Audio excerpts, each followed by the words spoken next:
الحمد لله رب العالمين الرحمن الرحيم مالك يوم الدين إياك نعبد وإياك نستعين.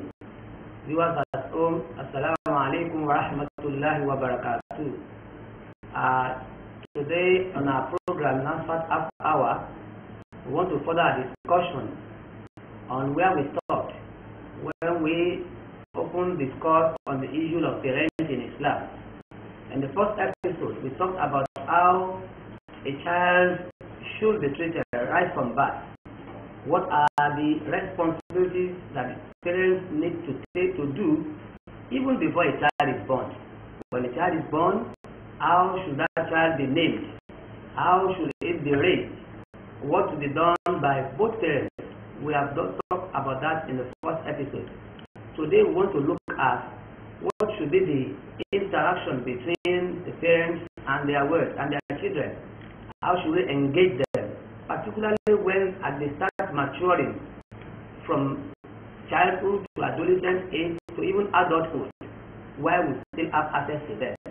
We have a typical example in the glorious Quran where the sage Luqman was recorded admonishing his child in Quran 31 verse 13 to 19.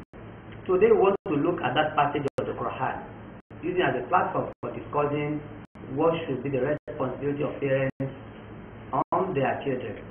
To do justice to that is an imam, a missioner of Nasfat, a national missioner, and a lecturer in the Department of Foreign Languages, Lagos State University, Imam Daoud Obide, who is also the Director of Dawah of National Mission Board of Nasfat. Assalamu alaikum wa rahmatullahi wa barakatuh. Wa alaikum salam wa rahmatullahi wa barakatuh. I've mentioned in my intro that I want to discuss the sage Luqman in his interaction with his child. Bismillahirrahmanirrahim wa bihi nasta'in aw naka ya mu'in. In the name of Almighty Allah, the most gracious, the most merciful. Viewers at home, once again, Assalamu alaikum wa rahmatullahi wa barakatuh. Concerning the sage, the advice of sage Luqman and his son, as we have it in the Quran, chapter 31, verse 13 to 19. Without shadow of doubt, it contains a lot of information, lessons, admonition, of which if every individual and the head of a family can take to it and pass it through to their children, definitely the children, they should be useful to themselves, to Islam, and to society at large. By looking at what happened between Sage Luqman and his son, the first blessing that we can learn from it goes to the parent, which means each parent needs to be like Sage Luqman. The parent needs to create enough time as Luqman did to counsel their children, give them admonition, advise them at every stage of their life, so that they will not go astray. The parents should have at the back of their mind that those children, they were the blessing from the Almighty Allah. They were the gift which Allah gives to who He wishes and loves.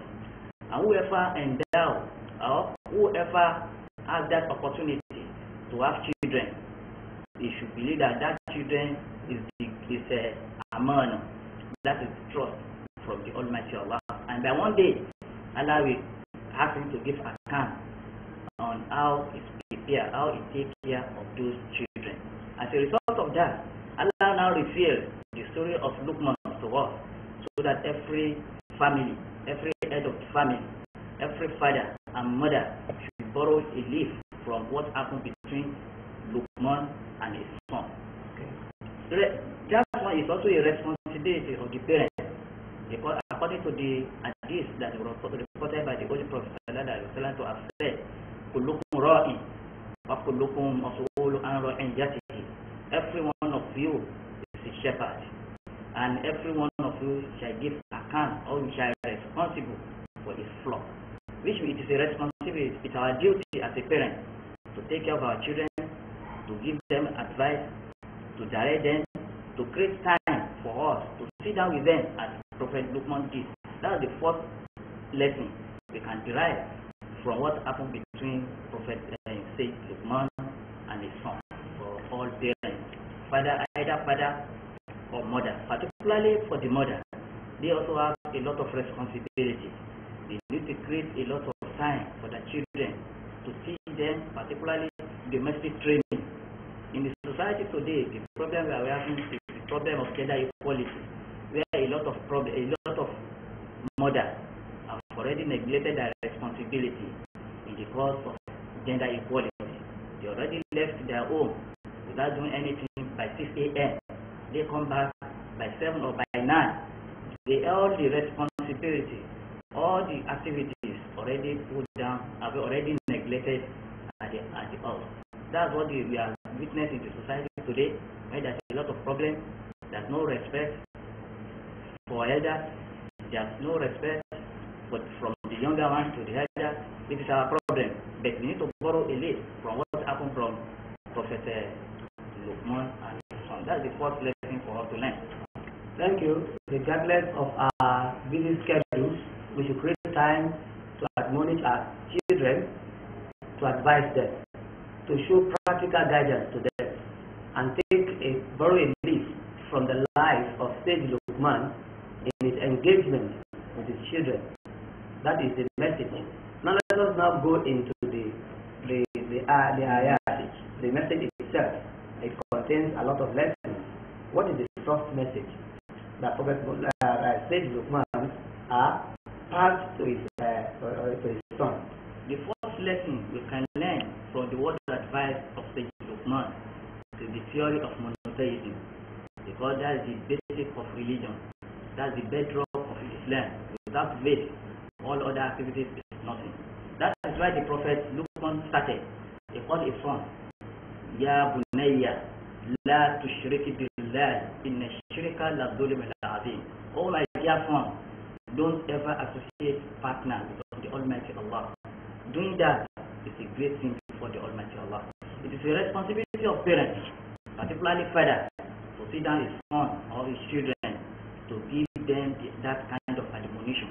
He also needs to start from the theory of monotheism.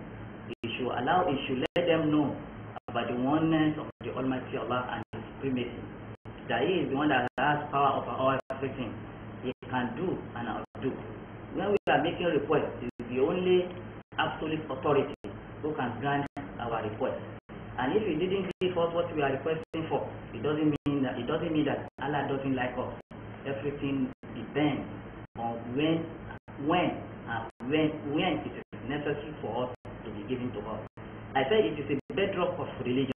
That's why the first assignment did by the Almighty and by the Holy Prophet was calling people to the faith for almost 13 years, until when that faith is well established, they now call them to other aspects of religion.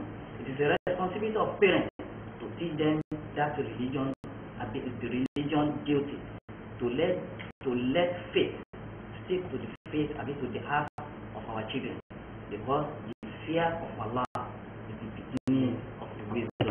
It is the responsibility of our parents to do that. Then we should not let them seeking to request from any other thing except for Allah. By doing that, they have been committing what they call shirk. And shirk, it has two meanings. It has two different meanings. We have major shirk and the minor shirk. The major shirk is when we think that the Almighty Allah has no power to do what you are requesting for. You now need to make that request from something else, through something else, like Ogun or Shango or whatever. And whoever do that is already committed greater sin. And Allah says in the Quran, whoever commits that kind of sin will never be forgiven by the Almighty Allah, unless when you repent and seek for forgiveness from the Almighty. The other type of sin is a minor sin. When we are doing something just for people to see us and to pray us, assuming we wanted to pray now or we are fasting, we are now broadcasting all around. I'm fasting today. I'm praying. We are doing it for people to see us or to give us glory. We have already received our reward from the Almighty Allah. Exactly. Okay. Those are the kind of issues which Prophet Luqman wants his children, his son, not to commit it. We should not assume that because we are Muslim and our children are born into Islam, that they should know. Some of us think that, because they were born into Islam, we need not to tell them about Islam again. We should not assume such. We should take land from Sage Luqman. Despite the fact that he was a righteous man who lived a righteous life, he ensured that he also called the attention of his child. And the first message he gave by the Quran is, do not associate partners with Allah. See Allah as the all in all, in everything, in both prosperity and adversity. Now that monotheism has been established in the heart of the child, and what is the next message that Prophet Sage Luqman gave to his son? Another word of advice given by Sage Luqman to his son is goodness to the parents. This goodness to the parents ran the second position after establishing the faith and other religious activities. As we have that one also in the Quran, where Allah says, وَقَدَرَ رَبُّكَ أَنْ لَا تَعْبُدُوا إِلَّا إِيَّاهُ وَبِالْوَالِدَيْنِ إِحْسَانًا. It has been ordained that you worship none except Almighty Allah. And وَبِالْوَالِدَيْنِ إِحْسَانًا, and then show goodness to them.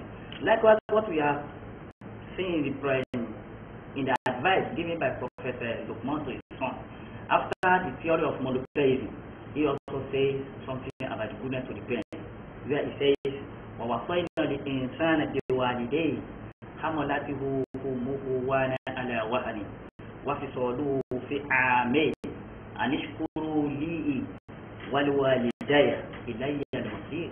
وَوَصَيْنَا الْإِنسَانَ, it has been ordained, or it has been enjoined upon you, that you should show goodness to your parents, particularly your mother, who gives birth to you, pain upon pain, weakness upon weakness. Doing that, and ishkuruli, after that you should also give thanks to me, Allah, who endowed you that wisdom, that you should give thanks to your parents. Either you do it or not, Elijah al-Masir, you are coming back to me, and I will reward you upon what you did in your life. When we look at this passage, it's telling us about goodness to the parents, as I said earlier on. We children, it is part of our responsibility. It's a big task before us that we should show goodness to our parents. We should love them. We should take care of them, particularly at old age when they don't know anything again. Then the third one is when they carrying us all along, breastfeeding us at least for 2 years. We should also do that one to show goodness to the parents. But by and large, we should show goodness to both of them. Okay. Founder University Osogbo, the University of the Nursery Life Society of Nigeria, Nasfat, offers courses in the College of Management and Social Sciences, College of Natural and Applied Sciences, College of Communication and Information Sciences. Founder University Osogbo is a faith-based character building institution with international collaboration. Admission for 2015-2016 academic session is up for UTME and direct entry. Post UTME exam comes out August 8, 2015 at Fountain University Osogbo, City of Knowledge Academy, Ijebu-Ode, Lagos State Secretariat, Mount Alausa, Ikeja, Nasfat Islamic Center, Utako District, Abuja. Fountain University also runs degree part-time program as well as foundation program that leads to 200 levels. If you wish to know more, visit www.fountainuniversity.edu.ng or call 08033599525. Fountain University Osogbo, Faith, Knowledge and Savvy. Announcer M.O. Olarwadi, Registrar. Viewers at home, the message is clear that God has given responsibility to the children to show goodness to their parents. But it's also the responsibility of the parents to teach their children this particular virtue. As they grow up, we must teach them that it's one of the virtues that is closer, even not closer to monotheism, is goodness to parents. And like I have mentioned, that Ustad has said, it when you are going to share things, you should give it to the mother much more than the father. For those reasons that I have mentioned. Because time is not our friend, let us now look at the other admonitions given by Prophet, by Sage, I kept on saying Prophet, Sage Luqman, because I have analyzed about 10 of them. What is the next one? Another word of advice given by Luqman to his son is on absolute obedience to Allah. That everybody in life should show obedience to the Almighty Allah. That's one we can see it in the Quran about Luqman when he says, وَإِنْ جَاهَدَاكَ أَنْ تُشْرِكَ بِهِ مَا لَيْسَ لَكَ بِهِ عِلْمٌ فَلَا تُطِعْهُمَا وَصَاحِبْهُمَا فِي الدُّنْيَا مَعْرُوفًا. If your parents can struggle or strive to compromise your religious duty, to associate partner with Allah, which you have no knowledge about, don't ever follow them. That's what the message. But the lesson we can learn from that one is that as a human being or as a man, we should try all our possible best not to compromise our religious duty, not to follow anybody blindly unless what we know about it. But if there's a need for us to disobey, particularly our parents, that is the highest authority for us. If there's need for us to disobey them, we need to disobey them with all sense of humility and respect. Daddy, mommy, the reason why I don't want to follow you in this way is so reason. This is what Quran says. Exactly. This is what the Quran says. This is what the Hadith says. I disagree with you with all sense of humility. But besides that, what is happened for us to be in the authority, under the authority of elders, maybe our boss, our senior, they don't force us to do something. As we disobey or as we disagree with all sense of humility with our parents, we can also do the same thing. Call your boss, talk to your brother or to your sister. My sister, this is the reason I don't want to do what you ask me to do. You should also do it with all sense of humility. That's why the Prophet Luqman says, immediately he mentioned, La to say, don't ever follow them. But don't believe that you didn't follow them, but you need to root to them. No, you should not do that. You should also give them all the sense of respect. Okay. Respect them. If you don't want to do that, there's another way you can do it. Try to explain why you don't want to do it. Try to dialogue with them. This is the reason. This is the reason. Instead of disobeying them publicly, talking to them, your mother is your mother. Your father is your father. Islam teaches us that we should not disobey them. We should not disrespect them. We should not say a language that we hurt them or disrespect them. Thank you very much. That verse is talking about admonition, particularly our young ones who are coming to times with some information as regards their religious duties. The Quran is saying if we must disagree with our parents, we must disagree with them with humility. Rudeness cannot be the kind of attitude that any Muslim should exhibit for whatever reason. We must not be rude for whatever reason. If you must disagree with your boss on issues of religion, you must also do it with every sense of humility and every sense of responsibility. Let us now go to, he also talked about prayer. Another word of advice given by Luqman to his son is about the observing regular prayer. This one also is very important in the life of a Muslim. Prayer is the bedrock of Islam. It is the only criterion that can differentiate Muslims between non-Muslims. And the first action that Allah will ask Muslims to give account about it on the day of judgment. If the prayer is okay, any other action will be okay. But if the prayer is not okay, whatever action or whatever deed that will be done will be also neglected by the Almighty Allah in the day of judgment. That's why the Prophet Luqman now emphasized on the prayer. He says to his son, Ya bunayya, aqimi salata wa'mur bil ma'ruf wa nahy 'anil munkar. My dear son, observe your regular prayer. Wa nahy 'anil munkar. Let your prayer not just ordinary prayer. It should be a prayer that will encourage you to do what is right. And your prayer will prevent you from what is bad. That is the essence of prayer. It is the responsibility of the parent to teach his or her parents or their children to know how to observe this prayer, because it's very important. It's one of the pillars of Islam. The Prophet encouraged parents to teach as children how to observe prayer at age of 7. Encourage them. They may not know how to do it perfectly, but just to encourage them, let them follow you, let them imitate you to do it.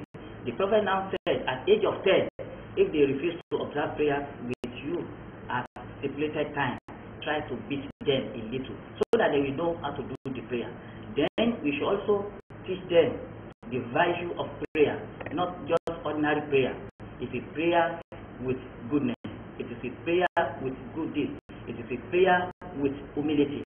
That is the essence of that prayer, and that is what Luqman also taught his son. Thank you. It's important for us to train our children to also observe Salat, because Salat is the essence of Islam itself.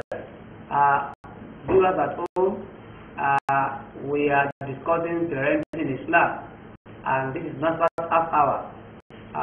For those of our brothers and sisters who want to go on Umrah, we are gradually coming to that side of Ramadan when we will be looking for Laylatul Qadr.